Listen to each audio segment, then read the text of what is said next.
Advocate साहब, क्योंकि आपने एडवोकेट कहा तो मुझे याद आ गया। जी हाँ देखो जी, देखिए भाजपा ने संविधान को खत्म कर दिया है, संविधान खतरे में है। और राहुल गांधी जी ने कहा है कि राहुल गांधी जी प्रधानमंत्री बनेंगे, संविधान की रक्षा करेंगे, हर व्यक्ति सुरक्षित होना चाहिए। ठीक ठीक, मैं बैठो जी। इन्होंने कहा भाजपा ने संविधान को खत्म कर दिया। इंदिरा गांधी ने जो किया वो क्या था?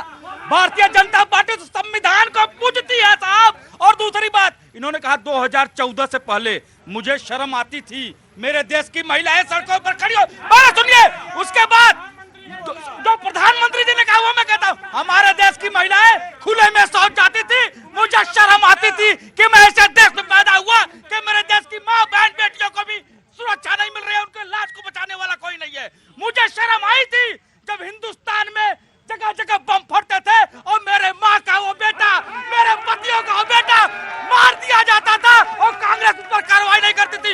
मुझे शर्म आती थी जब वहां पर जो है एक हिंदू आतंकवाद, भगवा आतंकवाद की थ्योरी करी जाती थी कांग्रेस की सरकार में, तो मुझे शर्म आती थी ये हिंदू बहुल देश है और हमको आतंकवादी बनाया।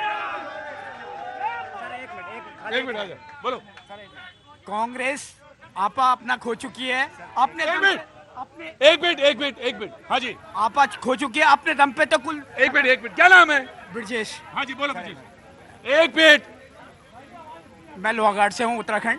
मैं ये कांग्रेसियों से कहना चाहता हूँ, अपने आप को झांक के देखो ना, कुल मिला के तो अपने दम पे 100 सीटें नहीं लाई और बात करने चली। और बात करते हो मोदी जी की, मोदी जी हमेशा रहेंगे, 2050 तक मोदी जी कहीं नहीं गए। क्या उम्र है तुम्हारी? मेरी 35 साल है। अच्छी, बहुत अच्छी बात। नहीं, मैं आराम से नहीं, एक बार आप बोल चुके हैं, दोबारा नहीं।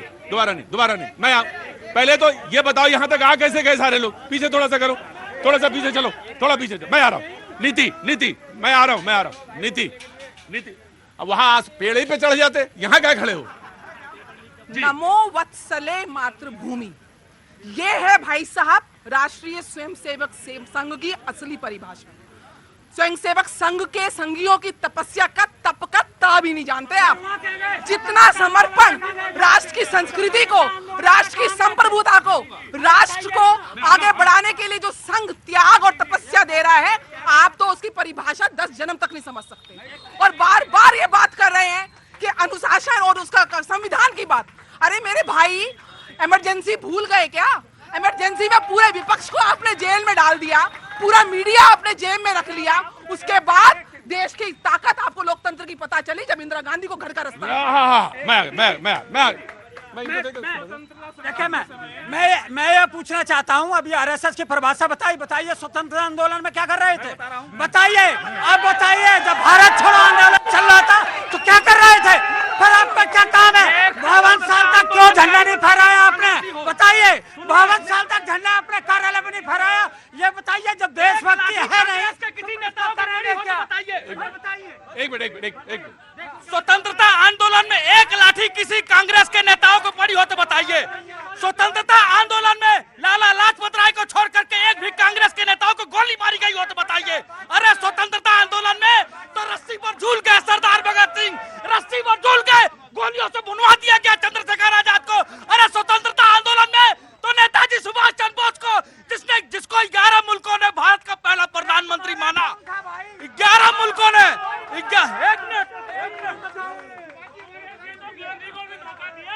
आपने कहा कि तुम्हारा कौन था?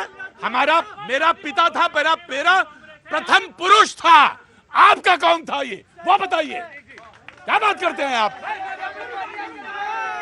अरे भाई, भगत सिंह आपका कौन था? मेरा पहला पिता था, मेरा पहला पुरुष था। और आप अरे क्या संगठन बात करते हैं? आपका कौन था? अरे उसकी वजह से यहाँ पे हैं हम। आपको शर्म आनी चाहिए।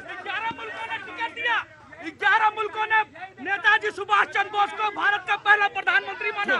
इन लोगों ने उनको गायब कराया, उसके बाद उनके घर की जासूसी कराने वाली एक कांग्रेस पार्टी है। लो कांग्रेस त्यागी का नंबर है। जी पीछे मैं आऊंगा। पीछे। हाँ देखिए, पहले संघ को समझना होगा और संघ को समझने के लिए संघ की शाखा में आना होगा। संघ कुछ नहीं करता, संघ के तपे तपाए स्वयंसेवक अलग अलग कार्यों में लगे होते हैं। और लेकिन मैं नहीं, बहस पे आना चाहिए, बिल्कुल बहस पे आना चाहिए। उन्होंने कहा कि ओबीसी, एसटी, उन्होंने कहा कि जुडिशरी में नहीं, मीडिया में नहीं, ये बात साले कही प्रतीक जी। और संघ के सरसंघचालक, संस्थापक, आदि सरसंघचालक खुद 1942 में जेल गए थे। इसके अतिरिक्त मैं बात पे आता हूं। अकबर इलाहाबादी ने कहा है कांग्रेस नेहरू पर कि कौम के गम में खाते हैं डिनर हुकाम के साथ, रंज लीडर को है मगर बड़े आराम के साथ। लाला लाजपत राय के अलावा एक कांग्रेसी बता दीजिए जिसको काला पानी हुई हो, जिसको गोली लगी हो, जिसको फांसी दी गई हो। क्यों? क्योंकि कांग्रेस प्रेशर ग्रुप का काम कर रही है। दूसरी बात जो आप बात कर रहे हैं, मैं देखिए, स्वतंत्रता को समझना चाहिए, स्वतंत्रता की कीमत को सुनिए, भाई बेटा, स्वतंत्रता की कीमत को समझना चाहिए। ये किन कंडीशन में, किन हालात में मिली है और ये कितनी कीमती है, ये समझना चाहिए। मैं तुम्हारा शुक्रगुजार हूं जो कल तुमने रेलवे वाली घटना बोली। कौन है आखिर वो लोग, कौन हैं जो रेल की पटरी पर सिलेंडर रखते हैं? चुपचाप खड़े रहो, वही खड़े रहो। वो लोग कौन है? वो लोग कौन है जो रेलवे की पटरी पे सिलेंडर रखते हैं? वो लोग कौन है जो रेलवे की पटरी पे पेट्रोल रखते हैं? कौन है वो? जी, मैं पाकिस्तान का एक आतंकवादी ने क्या बोला? और भारत की सत्ता को त्यागी भाई तुम्हारा नंबर है, तुम्हारा ही नंबर है। मैं आऊंगा, ऐसा नहीं। देखिए ऐसा है ना, कहते हैं प्रतीक जी की समर शेष है।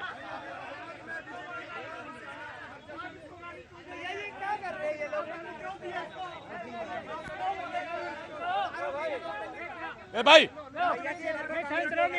एक मिनट सुनो, आप यहाँ खड़े, चुपचाप खड़े, आप खड़े रहिए। और दूसरी बात ये, एक मिनट, शराब पी के यहाँ सारे लोग इकट्ठा हो गए आके। जी देखिए प्रतीक जी कह रहे थे ना कि समर शेष है, नहीं पाप का भागी केवल व्याघ्र। जो तटस्थ है समय लिखेगा उनका भी अपराध। तटस्थ की बात है जो सिलेंडर रखने वाला कौन है और उसको बचाने वाले हाथ कौन है। सपा की सरकार थी जब इन्होंने आतंकवादियों पर केस वापस लिए थे और कोर्ट ने कहा कि इसमें पाकिस्तान के भी 2 नागरिक शामिल थे और कोर्ट के आदेश से दोबारा उन पर केस हुआ।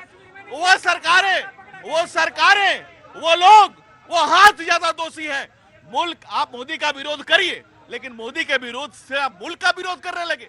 आप भाजपा का विरोध करिए लेकिन भारत का विरोध करने लगे और विदेश की धरती पर खड़े होकर के भारत को डिमीन करने लगे। ये बहुत अशोभनीय बात है। समाजवादी पार्टी है देना आपको। मध्य प्रदेश में ध्रुव सक्सेना किसका था? आपका आईटी सेल का था, आपका आईटी सेल का था, आईएसआई से जुड़ा था। किस पे आप लांछन लगा रहे हैं? आप ये भी बताइए, जम्मू कश्मीर में भी आपने टिकट दिया था, वो भी पकड़ा गया था। आप किसकी बात कर रहे हैं? आप एक तरफा अगर बात लगाते हैं तो यही चीज है, इसलिए कह रहे हैं कि देश के लिए सबको सोचना चाहिए। और रही बात आपकी, एक तरफा बात नहीं करेंगे। मोदी जी ने जब बाहर कहा जाकर के, चाहे दक्षिण कोरिया में कहा, ये कोई देश है, ये कोई सरकार है, ये कोई जनता है, लोग हैं, हमें यहाँ हिंदुस्तान में शर्म लेना चाहिए। दक्षिण कोरिया में कहा, चीन में कहा, तो वो क्या गलत नहीं था? बिल्कुल गलत था। अगर वो बोले जनता लौट की बात।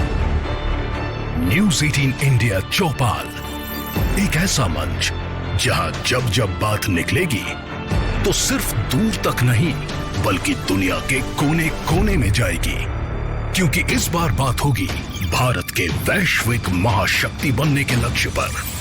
सरकार, समाज, सेलिब्रिटी और स्पोर्ट्स स्टार्स के साथ न्यूज़ 18 इंडिया चौपाल देखिए सिर्फ न्यूज़ 18 इंडिया पर।